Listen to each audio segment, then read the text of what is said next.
Welcome back to Biographics. I'm your co-host Eric Malachite, and today we're finally talking about Abraham Lincoln with a script written by Larry Holsworth. If he's provided social media links, they'll be linked below alongside my own.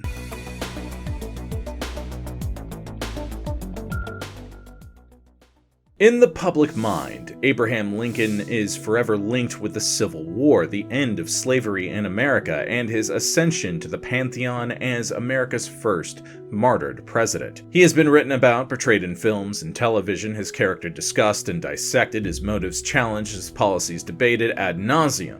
The Civil War defines his character, his politics, his presidency, and his posterity. When he is studied more in depth, when looking for the man, his tragic single term as president continues to dominate the discussion. Added to it is the melancholy, even possible insanity of his wife, Mary Todd Lincoln.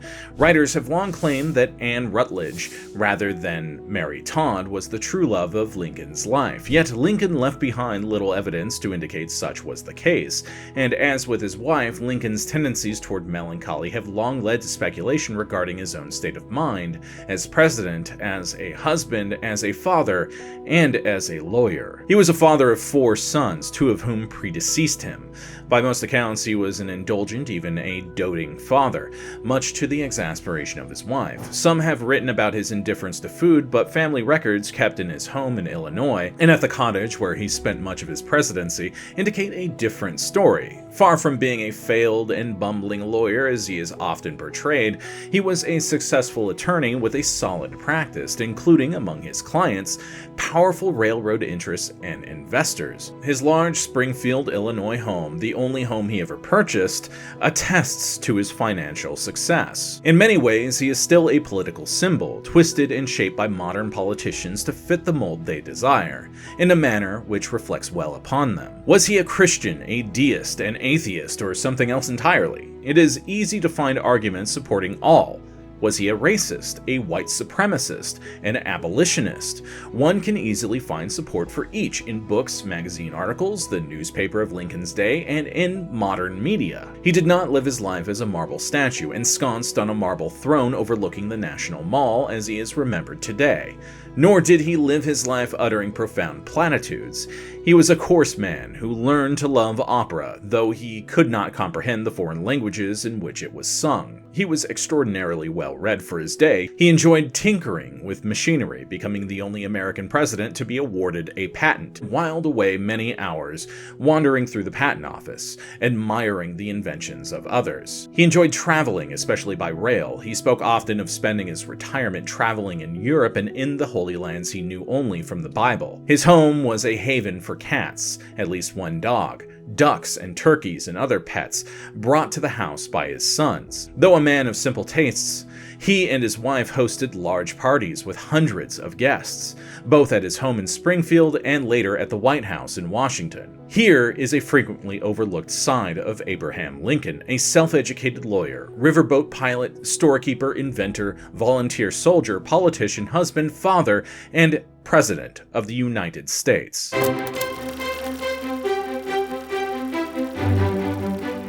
Today, Abraham Lincoln is associated with Illinois, where he first ran a store and later practiced law. Illinois proudly proclaims itself Land of Lincoln, yet Abraham Lincoln was born in Kentucky.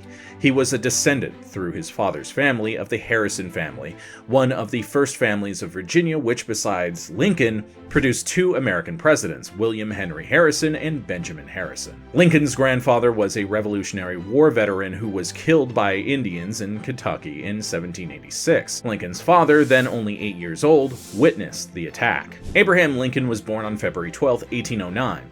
When he was 7, his father relocated the family to Indiana. His childhood is often described as one of grinding poverty, but his father at different times held title to several large plots of land, and in 1816 owned about 200 acres free and clear of encumbrances. Kentucky at the time was a region plagued with land disputes, remnants of faulty surveys and disputed claims that went back to the days of Daniel Boone and Simon Kenton. Thomas Lincoln, Abraham's father, moved to Indiana in part to escape such disputes. Lincoln's mother died in Indiana in 1818. The following year, Thomas remarried to Sarah Johnston, who brought 3 sons from a previous marriage to the Lincolns' home, where Abraham cared for his sister, also named Sarah. The famed image of Lincoln reading by firelight comes from his days in Indiana. In truth, his father worked long hours both at his own farm and in making furniture. His son Abraham found physical labor not to his taste, preferred to read, write, and learn first arithmetic and later advanced mathematics. He was almost entirely self-taught. His family, and especially his father, considered him lazy. It has been long part of the Lincoln mythos that he learned to read by reading the Bible, accomplishing literacy and religious fervor in one fell swoop. It's a false myth, though. Lincoln did read the Bible, the King James Version, which was the most readily available book in America of the day. Most families had a copy of the Bible. It was held for generations, and many recorded the events of family life in its pages. Births, deaths, baptisms, weddings, diseases, and so forth were recorded in the family Bible. Yet Lincoln read much more than just the Bible. He read Aesop's Fables, Daniel Defoe's Robinson Crusoe, John Bunyan's The Pilgrim's Progress, and one work that influenced him throughout his life, the autobiography of Benjamin Franklin. He studied the works of William Shakespeare, John Milton's Paradise Lost, and The Age of Reason by Thomas Paine. His teen years led to a lifelong love of reading of books, plays, essays, magazine articles, newspapers, and anything else he could get his hands on. He read books on grammar, on natural history, biographies, and books on morals and political philosophies. He also read anthologies comprising the writings and speeches of historical figures including Socrates, Cato, George Washington, and so many others. His education was based on much more than just the King James Bible.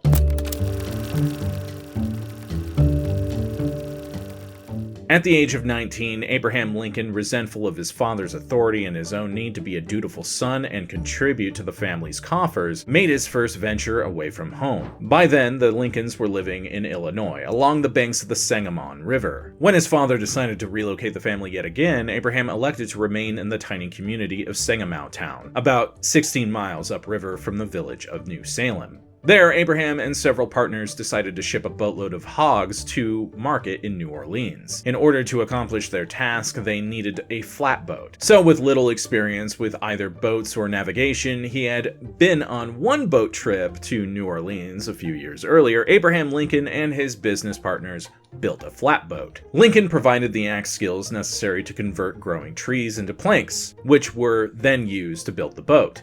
Flatboats of the day consisted of a barge with a rectangular cabin in the middle. The boat crew would reside on the roof of the cabin during their journey, its interior being used to carry whatever cargo with which the boat was laden. The boat they built was 80 feet in length, 18 feet abeam, and was to be propelled by the current of the river, supplemented by 2 long poles pressed against the river bottom by men walking the craft's length. In April 1831, Lincoln and his companions provisioned their boat with cornmeal, bacon, live hogs, and barrels of salted meat and began their downriver journey. They made it as far as New Salem before a sandbar in the shallow Sangamon prevented their further progress. Lincoln supervised the shifting of cargo aboard the vessel, allowing first its bow to lighten sufficiently to clear the sandbar. Then, at the propitious moment, he shifted cargo forward from the stern, causing the bow to settle and the stern to rise over the bar. He alternatively flooded the boat with water and bailed it out to aid in adjusting the trim, accomplished before the assembled population of New Salem, who reportedly enjoyed the spectacle. It enhanced Abraham's reputation as a quick thinker and problem solver. The river trip was accomplished successfully, and Lincoln later returned to New Salem, where he lived for 6 years and where his political career began. He never forgot the barrier imposed by the sandbar in the river. In 1849, after 3 years of tinkering, Abraham Lincoln was awarded a patent for a device creating a new and improved manner of combining adjustable buoyant air chambers with a steamboat or other vessel for the purpose of enabling their draught of water to be readily lessened to enable them to pass over bars or through shallow water without discharging their cargoes. Lincoln is the only U.S. president to be awarded a patent, though his device was never installed on any vessel, and according to the Smithsonian Institution, likely would not have worked. Upon his return from that venture, Lincoln settled in the village of New Salem, a small river town, in which he adopted several roles. He was a boatman, though the river at New Salem offered insufficient navigation to make such an occupation profitable. Lincoln worked at odd jobs, including rail splitting and as a shopkeeper and eventually the owner of a general store. He obtained an appointment as postmaster and became an influential member of the small community by serving in the local militia, including brief service during the Sauk Indian uprising known as the Black Hawk War. He was described by friends and business partners at the time as a jovial man, quick with an entertaining story, capable of quoting Shakespeare at length, while equally capable of relating an off-color tale in rowdy company. He did not drink alcohol, nor did he use tobacco, unusual for a man in antebellum Illinois, then considered the West by Americans. Nor did he object to others indulging in tobacco or alcohol, selling both in his general store in New Salem. According to several biographers, it was there that Lincoln fell in love with Anne Rutledge, daughter of one of the founders of New Salem, James Rutledge. More recent scholarship is dismissive of their relationship, since Lincoln seldom referred to her prior to her death in 1835 at the age of 22 during a typhoid epidemic. Lincoln was cast into melancholy at her death. In life, Anne had been betrothed to John McNamara, a New York widower who was absent from New Salem when Anne died. Lincoln, many years later, said of Anne in response to a query from a friend, "I loved the woman dearly and soundly. She was a handsome girl, would have made a loving wife." Yet, that is the extent of the evidence of a romantic relationship between the couple. Lincoln did actively court a woman who, like he, hailed from Kentucky. Mary Owens and Lincoln agreed to marry in 1836, but the relationship quickly cooled. In the summer of 1837, Lincoln wrote to her to suggest he would be agreeable to a decision to terminate their engagement. If she ever replied, he destroyed the letter, since no evidence has ever been found. Spoilers, though, they did not marry. In 1839, Lincoln met another Kentucky belle, Mary Todd, though they were introduced in Springfield, Illinois, where Mary was visiting. Lincoln was a rising lawyer of some repute, as well as a political star in Illinois. Mary was the daughter of a Lexington, Kentucky attorney and businessman, a slaveholder and quite wealthy. The relationship between Mary and Abraham was volatile. She was quick of temper and jealously guarded her reputation as a leader of society. Their first wedding date, New Year's Day, 1841, came and went with no wedding. Lincoln had begged off weeks earlier. Though she wasn't exactly left at the altar, Mary was still humiliated. Nonetheless, she forgave Lincoln, and they were reunited and eventually married in Springfield on November 4th, 1842. In 1844, 2 years after their marriage, the couple purchased the large home in Springfield, just a short walk from his law office, which proved to be the only home they would ever own. Lincoln's marriage and the mental health of his wife has long been the subject of misinformation, speculation, and malicious gossip. In truth, the marriage seemed to be a happy one, at least prior to the events that led to Lincoln's presidency. They had 4 children together, all sons,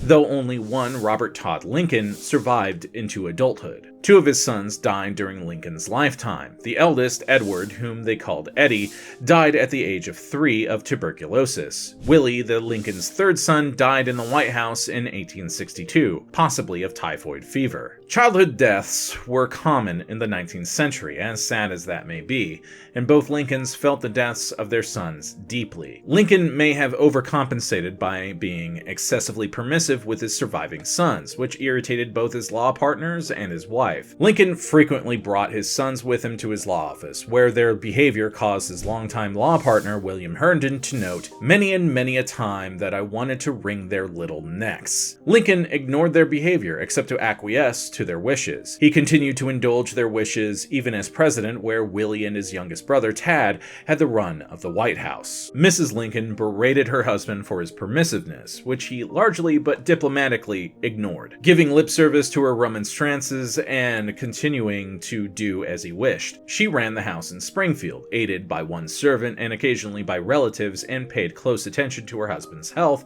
and his career. She held large and lavish parties, including one in which 300 invited guests packed the rooms and lawns of the Springfield home. Later in Washington, she held even larger parties, drawing the attention of Congress to her lavish spending.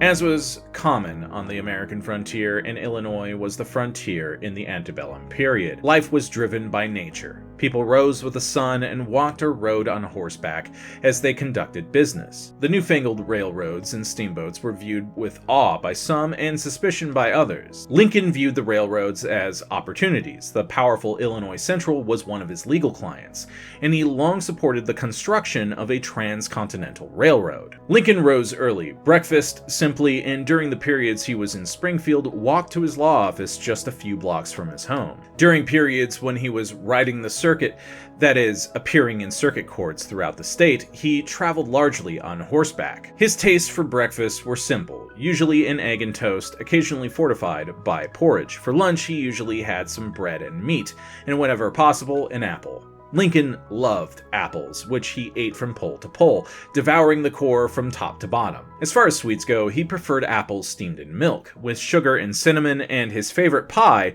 was apple. It definitely appears that Lincoln had a bit of a sweet tooth. Mary's bills, which are preserved at the Springfield house, include large expenditures for sugar, including at one point 13 pounds of sugar purchased in 1 week. Jeez. He frequently enjoyed a white cake flavored with almonds, which Mary baked for him, having obtained the recipe from a Lexington baker after Lincoln expressed praise for the dish. Oysters were a popular food in 19th century America, shipped to the West via the railroads. They were abundant, cheap, and versatile. Lincoln consumed them happily, though he was not pleased with them raw. He preferred them stewed. He was also a fan of a dish called a fricassee, in which meat, usually poultry, was poached in milk and cream with vegetables. By all accounts, Lincoln possessed and indulged a hearty appetite, at least until the pressures of the office weighed him down during his presidency. There, he would often have to be dragged away from his desk to eat. Mary developed the habit of inviting guests to dinner every day to compensate, since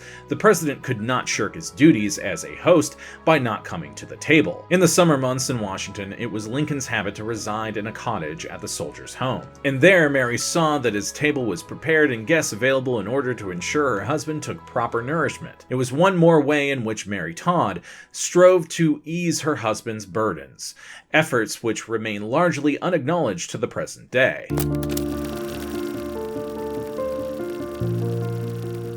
Abraham Lincoln did not play any musical instrument. By his own admission, he could not sing, and reading music was beyond him, yet he was, throughout his life, passionate about music. At first, it was the hymns and folk tunes sung by his mother and later his stepmother, which he remembered fondly. Later, he enjoyed the raucous songs of the frontier, including many drinking songs of a bawdy nature, sung at celebrations and harvest gatherings. Still, later, he became a fan of the spirituals he heard sung in the fields as he floated down the Mississippi River. In New Orleans, or Nolens, he first heard the popular minstrel music which entertained Americans in the antebellum era. In 1861, while journeying from Springfield to Washington and his inauguration as president, Lincoln stopped in New York, where he attended the premiere of an opera by Giuseppe Verdi at the Academy of Music. The opera Un ballo in maschiera, a masked ball, has as its plot the assassination of a king by a group of political conspirators. The irony is obvious, but Lincoln discovered that he loved the opera, which was sung in Italian, a language of which he knew not a word. During his presidency, Abraham Lincoln attended over 30 performances of operas in Washington's theaters,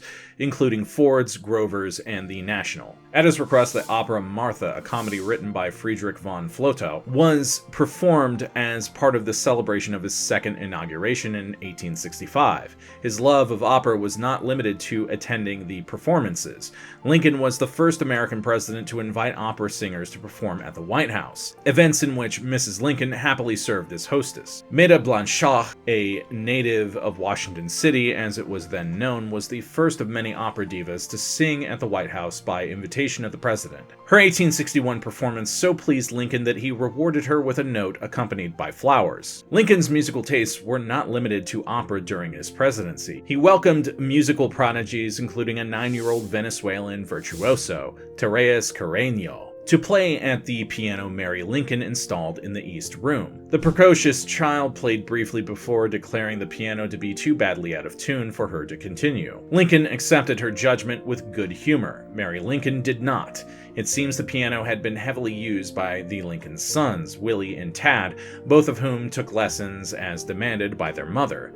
Both rebelled by pounding on the keyboard with abandon, eventually rendering the instrument unplayable. Lincoln also enjoyed weekly concerts performed on the White House lawn during warm weather by the United States Marine Corps Band, known as the President's Own. While Lincoln enjoyed the martial music and marches the band typically performed, he also directed them to play opera music at their concerts, including his personal favorite, the Soldiers' Chorus from Gounod's opera Faust. In keeping with his self-deprecating nature, Lincoln often professed ignorance of music. "I only know 2 tunes," he told his longtime friend and fellow attorney Henry Whitney. "One is Old Hundred and the other isn't." Yet, though he claimed no musical skill of his own and shirked from joining in song with his friends, he developed a deep knowledge of the music he liked and had it performed for him as often as he could. Less than a month before he died, he attended a performance of Mozart's The Magic Flute at the National Theatre.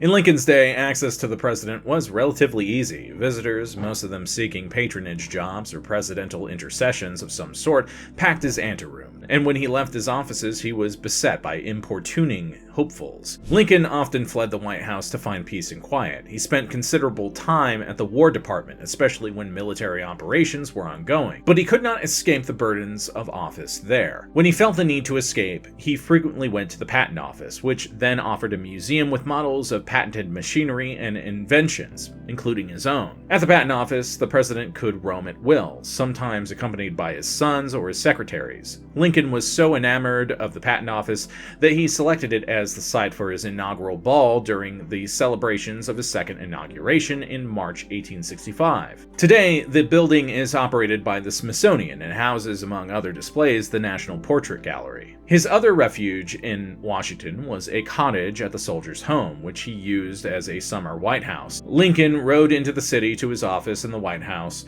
and then back to the cottage in the evening, usually accompanied by a detachment of cavalry for security. When he could, he ditched the cavalry, preferring to ride in solitude, much to the dismay of his wife. It was during one such ride to the Soldiers' Home when John Wilkes Booth and his fellow conspirators planned to kidnap the president in early 1865. Eventually, Booth and his fellow conspirators changed their plans to murder, and the president was famously shot while attending the theater on April 14, 1865, Good Friday. He died early the following morning, having never regained consciousness. His death at the very moment of triumph during the Civil War ensured his enshrinement as an American martyr, his humanity replaced with a godlike aura. Much of Lincoln's life was spent in pursuit of solitude, when he could be alone with his thoughts, his books, his music, his melancholy. Despite his well-known eloquence, he was, at his core, an intensely private man. He preferred to bear his suffering, his emotional lows, the pain he felt at the loss of loved ones, alone, and on his own terms, despite being one of the most written about. Perhaps he was, as many polls and studies attest, America's greatest president. Certainly he was among its most human. Well, I certainly hope you found the script this video was based on to be as educational and informative as I did. Be sure to do all that algorithmic jazz, and I'll see you next time, Space Cowboy.